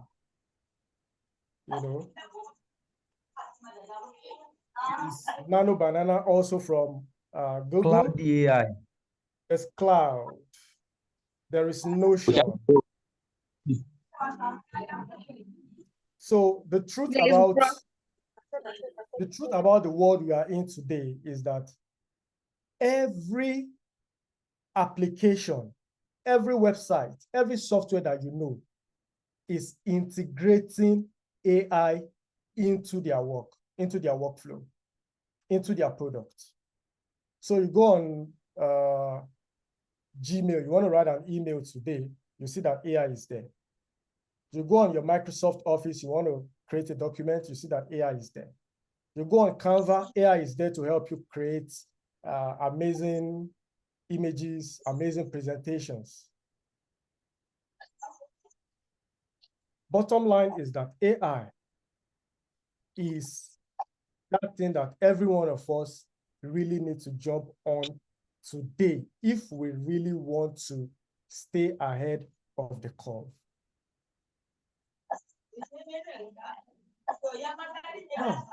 But shooting as an entrepreneur has got a lot of, there are qualities that you must possess if you want to succeed as an entrepreneur. The number one quality you must possess is that you must have a vision. You must have a clear vision of where you want to go and what you want to achieve. Before starting Code Campus, I've always wanted to have a hub. I've always loved empowering people. From my profile, you can see that I've been into organizing seminars and workshops and boot camps, 1-day program, 2-day program, that's how it has always been for years. But I've always wanted to have a place where people can come on a daily basis. So that has been my vision. And some people will be like, okay, why are you going into education? Why are you, education is one of the places where you don't make much money in tech. So why are you focused on the educational aspect of tech? For me, that's my passion. That's what I've always loved to do, and that's why I launched a business in that direction. So as an entrepreneur that wants to succeed, you must be definite with what you want to do. You must have a clear vision. You must have a clear goal in mind. Now, in addition to having a goal, setting a clear goal, you must define your core values. Okay, you must really have core values that you want to operate with as an entrepreneur. And what are some of these core values that you must have It includes things like dependability, integrity, courage, creativity, accountability, leadership. These are also these are values that you must embrace as an entrepreneur. And of course, you must also embrace continuous learning. Now, let's talk about some of those things that you need to, where you can actually learn as an entrepreneur. There are platforms that you can learn a lot of amazing things as an entrepreneur today. And there is no better university in the world today than YouTube. YouTube is that place where you can learn anything that you want to learn in the world today. There are lots of amazing and free resources that can help you to become a better entrepreneur today. So that's one free one. There are others that are not free. So if we know any of these platforms, I'd like us to mention them. Anyone? Coursera is not free, Coursera, Udemy, although they give scholarships sometimes. Allison. Udemy as well. Yeah. Thank you very much. So there's Coursera. Udemy. There's Coursera, there is Udemy, there is Allison. Allison, there is LinkedIn. There's LinkedIn Learning. There is Google Digital Skills for Africa. Some of us do not know that Google has a lot of free certificate courses where you can learn anything from digital marketing to data analysis to cybersecurity to cloud computing. All these things are there. Some are free. Majority are free, while some are paid. You just need to pay for the labs. And you are earning certifications. Same thing goes for other platforms, cloud computing platforms like AWS, like Microsoft. You can actually go and learn everything you need to know on those platforms for free. You can learn to become a cloud engineer for free. And then all you just need to do is to pay for your certification exams. And you become a certified AWS or Google or Amazon cloud engineer. All these things are available. So as an entrepreneur, you need to embrace continuous learning. Many of the platforms that we use on a daily basis, even like OpenAI, ChatGPT, they also have their learning academy. If you're into digital marketing, you know about HubSpot. HubSpot also has a learning academy. So for you to succeed as an entrepreneur, continuous learning is just one thing that you cannot afford not to be doing. You have to keep learning and learning and learning. So learning is basically one of your essential superpowers as an entrepreneur in the world today. Now, one other thing that you also need to master if you want to succeed as an entrepreneur is digital marketing. We are looking at modern technological trends. In the past, it used to be TVs and radios and newspapers. But a lot of us do not even watch television anymore. A lot of us, maybe you watch TV once in a blue moon, but there's hardly anybody in the world today that is not always on the internet with your mobile phone, with your smartphone. So in order for you to succeed as an entrepreneur today, in today's world, you need to master digital marketing. And digital marketing is divided into several aspects. We have the email marketing part, we have the social social media marketing part. We have the search engine optimization part. We have the Google ads of this world, the Facebook ads, the YouTube ads. We have the content creation, the content marketing aspect, of digital marketing. Is something that you just need to master. It's something you have to master. When people come to Code Campus, sometimes they ask me, how do we get our clients? How do we get our customers? Because by the special grace of God, we've been operating for over 3 years. Last August made us 3 years in operation back to back. And people are always wondering, how do you keep getting this inflow of students coming to take your courses? And I'll just let them know it's digital marketing. It's ads. So for us, we run ads like every day. Ads are flying for us every day. Google ads, it's like a continuous thing. So I'm not sure you can succeed as an entrepreneur in this world today, in today's world, if you don't have a hard budget. You just have to put money into ads and let your ads be there. Let people be seeing you. Let people search for your service or your product and let it pop up. If you're not doing that, then that means you're not ready to compete in the marketplace. And part of digital marketing is also having a website. Also having a website. So before Code Campus was finally launched, the website was ready 2 years prior. 2 years to when we started taking in students, the website was up. I was doing a lot of testing because I needed to know whether I'm bringing to the marketplace is even something that people will embrace, and all the social media handles, of course, were set up.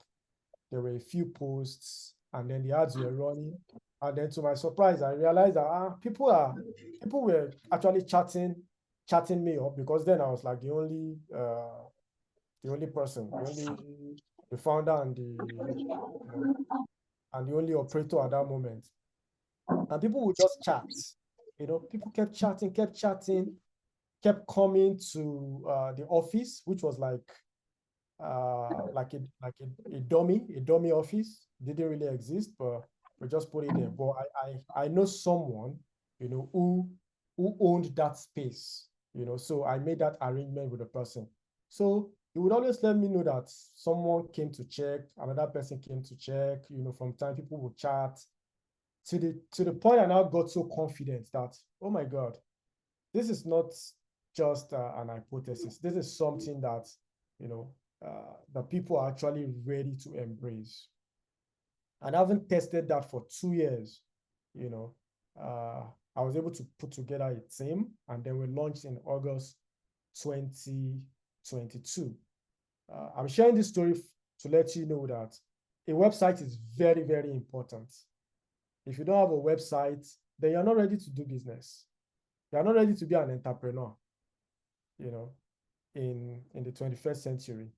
You need to build something which you can do for yourself. I just mentioned tools that, with AI now, you don't really need to engage anybody's service. If you are the type that can learn, you can actually learn really fast and put up something, build something, and it will be there. Do all the integration, set up your social media channels, connect everything to the website, and begin to post, begin to put on your status, begin to share in groups, and begin to see the feedback you'll be getting from people. So digital marketing really, really works. When you begin to get traction, what you just need to do is increase the hard budget, depending on how big you want to go, or how confident you are that you can handle the inflow of clients and customers who want you to serve them. So let's take good note of the fact that digital marketing is an essential skill to learn in today's world. And I'm almost rounding up my presentation. I would wrap it up by saying it's also important that you learn collaboration and communication tools.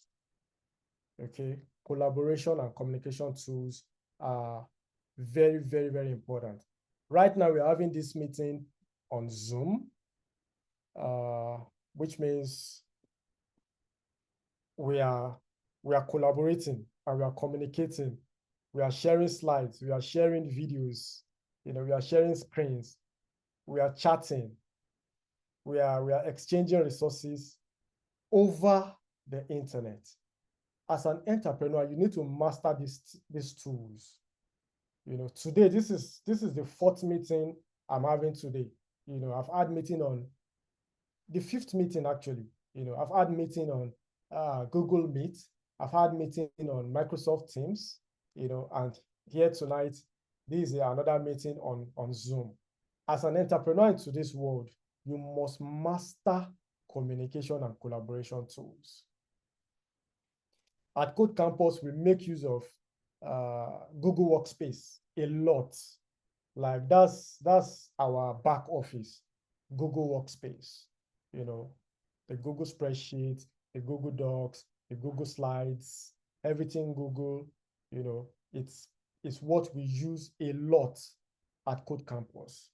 So it's very, very important that you even take it a step further by learning project management and project and task management tools like Asana. Asana is a very good task management tool, which would really, really help to increase your productivity.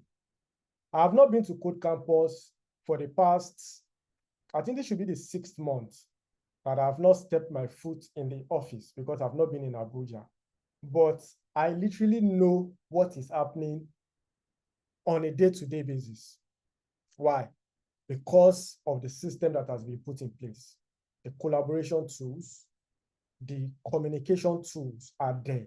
So back to back, as an entrepreneur, you can set up a business and not be there.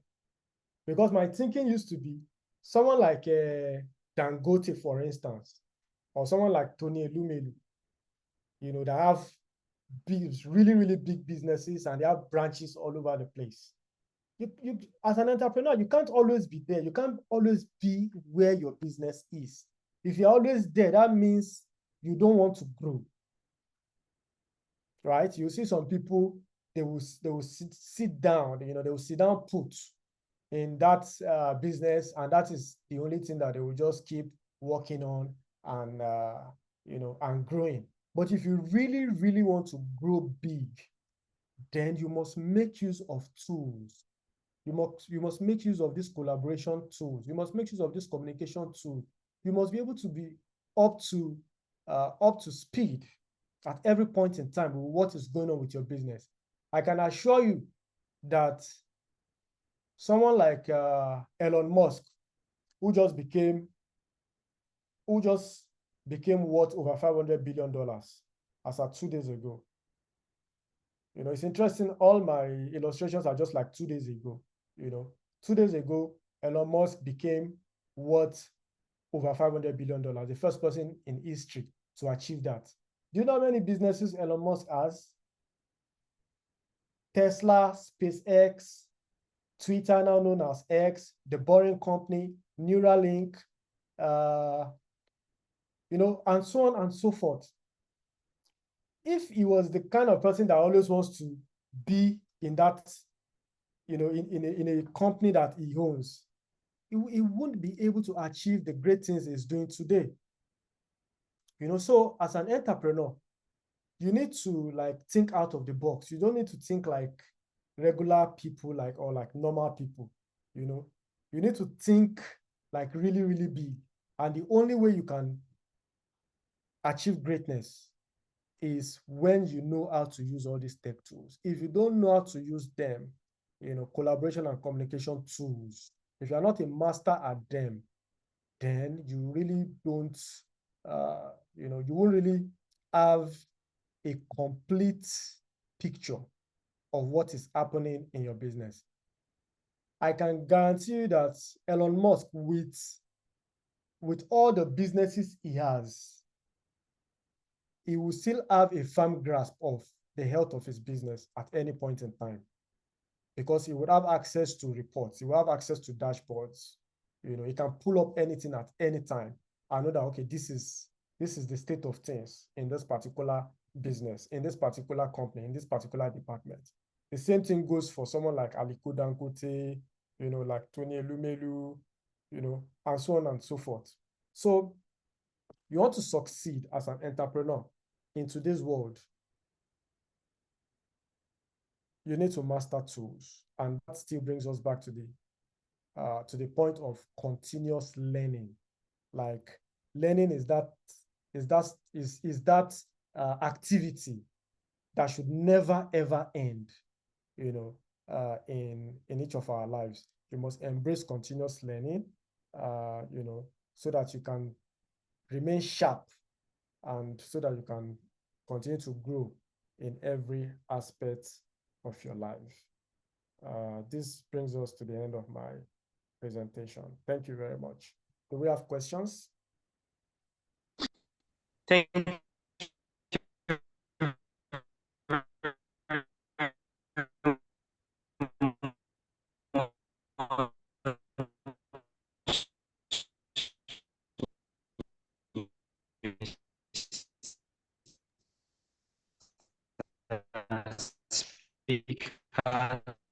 Thank you so very much for us in the tech entirely, but right, if you're making use of the online technological space.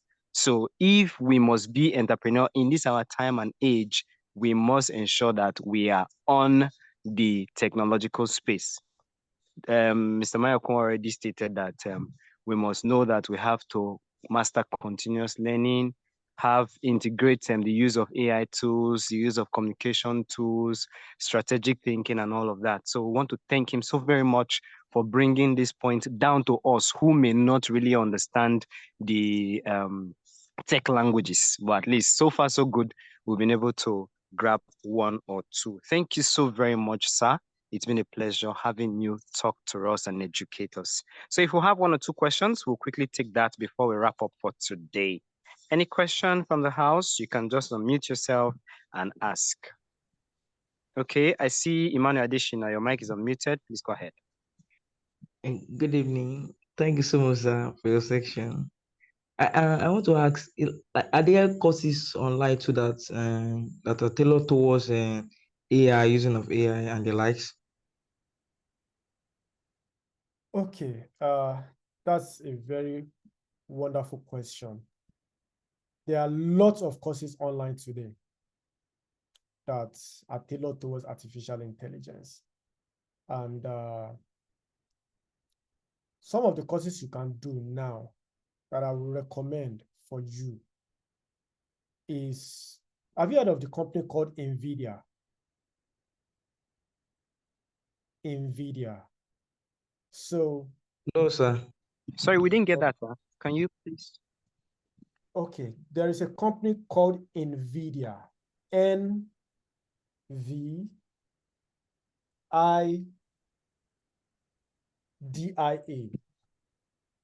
Did you get that? NVIDIA.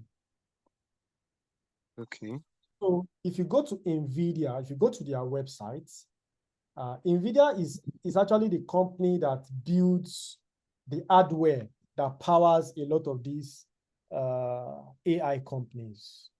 They build the hardware for OpenAI, for Microsoft. They are just the biggest hardware manufacturer for for the artificial intelligence world. If you go to their website and go to their they have an academy on that website. They have an academy, I'm sure you will find it if you can visit it, nvidia.com. Go to their institute. Okay, so there's, I'm checking it out right now. There's NVIDIA Deep Learning Institute. Okay, go and take their courses. Their courses are free, and these are courses that can make you just to be ahead in terms of AI in the world today. So I will recommend NVIDIA courses for anyone that wants to do, that wants to be a master of AI. Go and take NVIDIA courses online and get their certifications. Another company I will recommend is Google. Of course, I'm a Google person. In fact, Code Campus is a Google Cloud partner. So I will also recommend that you go on Google and take their AI and machine learning course. And if you can complete the courses, write the exams, get the certificates, then you're on your way to a very fulfilling career in artificial intelligence. I hope that answered your question, Emmanuel. Super great, sir. Super great. We're really getting this information for free. Really, I'm sure you can't get it elsewhere just like this. Thank you so very much, sir, for sharing. We are indeed very grateful. I believe that answered his question. Do we have any other question? Any other question, please? Okay, so I'm not sure we have any other question. All right, there's an expression of gratitude there from Mr. David Orji. Thank you so very much. So while we do not have the time to entertain any other question, we would especially want to thank Mr. Mayokun Adeoti for today's insightful session. Sorry, Mr. Innocent. There is actually a question inside the in the chat box. Posted. Okay, I will be grateful if you can quickly attend to it. Okay, so I'll quickly take that. There are too many tools out there, constant updates and all. Please, sir, from your experience, how can we choose the right tools to start with and avoid chasing every trend that looks exciting but may not add real value to our career? Okay. Very good question. So the thing is, as an entrepreneur, you need to learn to be focused. Focus is very, very important. In fact, in life in general, it's good to be focused. There are certain tools that you just need to pick one or two. If there are tools that do, if there are several tools that do a particular thing, it's best for you to pick one or at most two of those tools and master them very well. And it is only if those tools that you are using cannot meet a particular functionality that you are looking for, you cannot decide to say, okay, you want to look for another one. It's not good to be like here and there and there. You just want to be on top of everything, And especially when you are just starting out, when you may not have all the resources, So picking the best tool, it's always like, it's always out there. You always know. If you go on Google and search, what can I use for email marketing, for instance, Google is going to throw up maybe MailChimp, HubSpot, those are like the hottest in those days.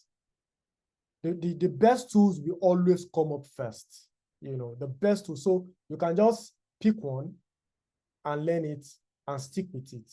And then as time goes on, if you feel you want to use more tools, then you can begin to use others. But it's good to stick to one or two that works very well.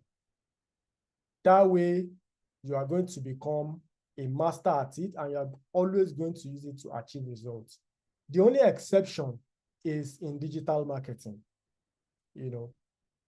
Digital marketing is that venture whereby you need to make use of as much platforms as possible. Okay, in social media marketing, I will not say just be on Facebook and Instagram alone. You need to be on as much as possible. If you go on Code Campus social media today, if you go on Facebook, Twitter, Instagram, LinkedIn, you will see that we made posts today. On all these platforms, we make posts on a daily basis. Maybe that's one thing I did not mention. In addition to your, your digital marketing stack, always post on social media. When people go to your social media, let them see that you are a living thing. You are alive. You are real. So people go to their social media, they have not posted in months, and you say you are doing business, and you don't keep your customers or potential customers refreshed. Okay, so that's by the way. You need to learn to choose one or two great tools, master it, and use it to ride on to success. I hope that answers your question. I'm sure it did. Yes, sir. Thank you so much, sir. Okay, great. Thank you so much, David. And that brings us back to the power of consistency. We just can miss that in being consistent. So thank you so very much. We're indeed very grateful to have you talk to us, teach us, and learning as it relates. Thank you so very much, everyone. I believe that we've had 2 documentaries. We have learned a lot. Tomorrow is going to be super amazing session. Topping the iceberg with all learned. So we're indeed gradually rounding up this session. Mr. President of Gela has been on. I'm sure he wants to add 1 or 2 few things before we round up for the day. Okay, thank you so much, Mr. Innocent. I just want to say thank you to the 2 speakers that came on board today. Honestly, for everybody who came to this meeting, I'm pretty sure you'd attest to the fact that we got value. Some of you might not know how deep these guys are in their industry. I'm sure when you meet them physically, you'll know better. But I just want to say thank you once again, personally, to you, Mrs. Kabura, and also to you, Comrade Mayoku. You guys are phenomenal. Thank you for coming. We look forward to meeting you tomorrow at the venue. Thank you so much. Thank you. I appreciate it. Thank you so much. I really appreciate it. Thank you, our distinguished speakers. Thank you, Dr. Favor. Indeed grateful. Thank you so much.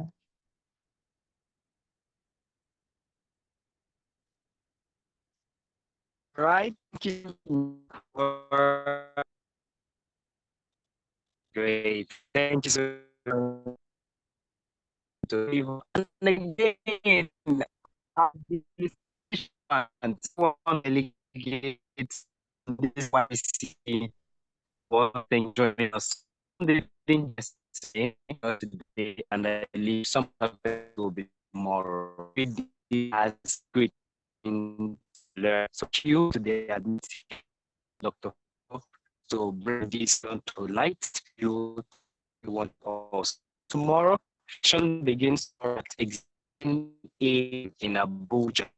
So the communicated to us, and if there are any needs, so the WhatsApp group will have all the the recording for today will also be provided in the course of the possible around tomorrow to be working with the ICT to see to that. So everyone, we want to thank you for yes, YCC truly range of extra asking ourselves questions which I believe tomorrow just be will begin exactly by 10 a.m. short control. Yes, control is right this time. Say once the cast goes to I meant that need sign for the tomorrow's event is a reminder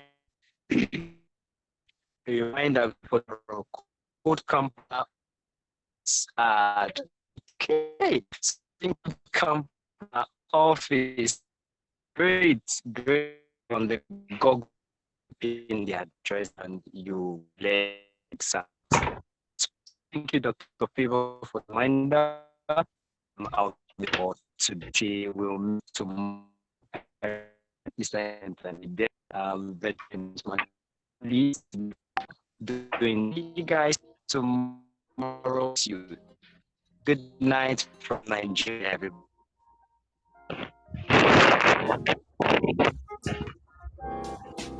All right, thank you, everyone.